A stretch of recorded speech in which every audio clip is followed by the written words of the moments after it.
আসসালামু আলাইকুম রহমতুল্লাহি ওয়া বারাকাতুহু।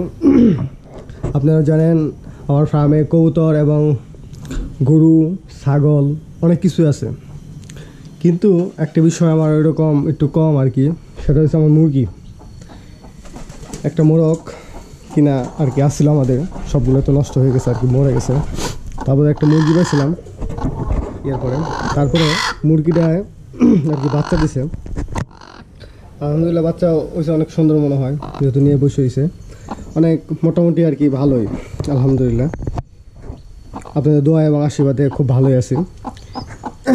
বাচ্চাগুলো হয়েছে মনে হয় কালকে, আজকে অনেক সুন্দর দেখা যাচ্ছে বাচ্চাগুলার গ্রোথ ভালো, ভালো দেশি মুরগির বাচ্চা আর কি, ওইরকম কোনো ইটি হয় নাই।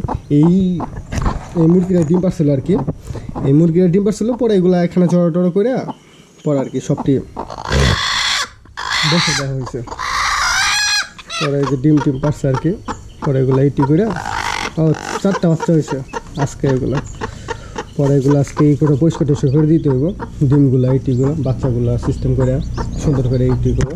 যাই হোক, তারপর আলহামদুলিল্লাহ একটা মোরগ, এটা বাইরে রাখি না, বাইরে রাখলে সমস্যাটা হয়, চলে যায় বিভিন্ন জায়গায় চলে যায়, ওই ইটি পারতে পারি না আর কি। যাই হোক, ঘরটা মুরগির এবং কবুতরের জন্য মুরগি এই ঘরটা বানানো হয়েছে, আপনারা সকলে দোয়া করেন।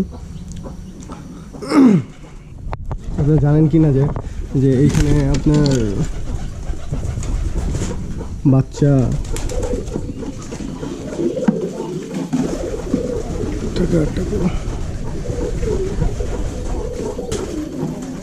এখানে বাচ্চা আছে, যে খুব সুন্দর বাচ্চা।